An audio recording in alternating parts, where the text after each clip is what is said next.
Ancrage.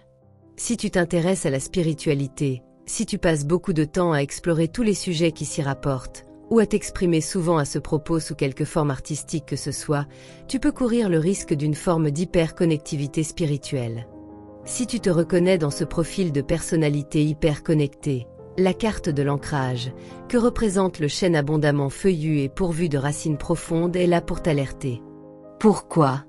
Afin que tu puisses procéder à un rééquilibrage des forces qui gouvernent ta vie.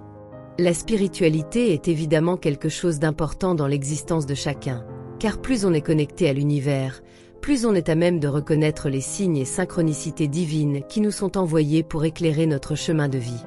Il est avéré également que plus on est connecté spirituellement, donc impliqué dans notre relation au divin, plus on reçoit de nouveaux enseignements utiles à une connaissance de plus en plus large et approfondie.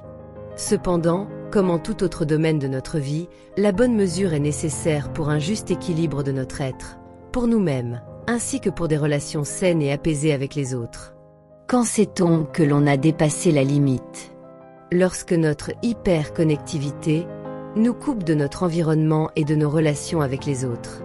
Il est bon de grandir spirituellement, d'approfondir les enseignements pour mieux décoder les mystères de la divinité. Toutefois, si nous le faisons uniquement par curiosité et sans l'intention précise et définie de mieux les intégrer dans notre vie quotidienne, dans le but de renforcer nos valeurs pour nous-mêmes et pour les autres, cette recherche effrénée en devient vide de sens. Chacun de nous a une mission à accomplir sur cette terre, et plus encore les âmes spirituelles dépositaires d'un certain savoir susceptible d'améliorer le sort de l'humanité, ou de clarifier et de simplifier ses rapports avec le divin.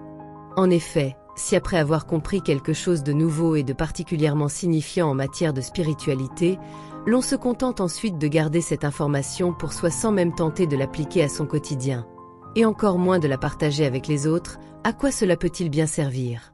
Or, pour mieux appliquer à sa vie les enseignements que l'on reçoit de l'univers, et pour mieux les partager avec les autres, il est absolument indispensable de rester ancré, les deux pieds bien arrimés au sol.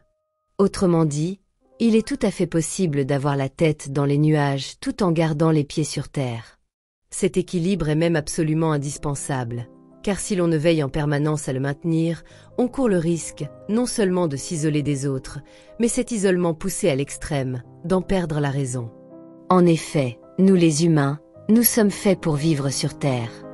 Nous sommes constitués des mêmes éléments, soumis à la loi d'attraction et aux contraintes de l'espace-temps. Et pour l'instant, en cette vie, nous obéissons à certaines règles de fonctionnement, telles que la respiration, l'alimentation, la reproduction, etc.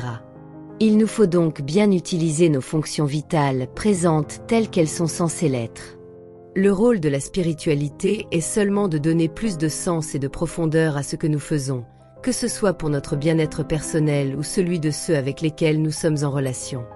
Soit comme le chêne aux puissantes racines qui s'enfonce profondément dans le sol pour épuiser les nutriments dont il a besoin pour faire vivre son abondant feuillage. C'est l'eau de pluie venue du ciel qui alimente son sol, certes. Mais c'est bien du sol que le chêne va puiser les nutriments dont il a besoin pour vivre, et non directement du ciel.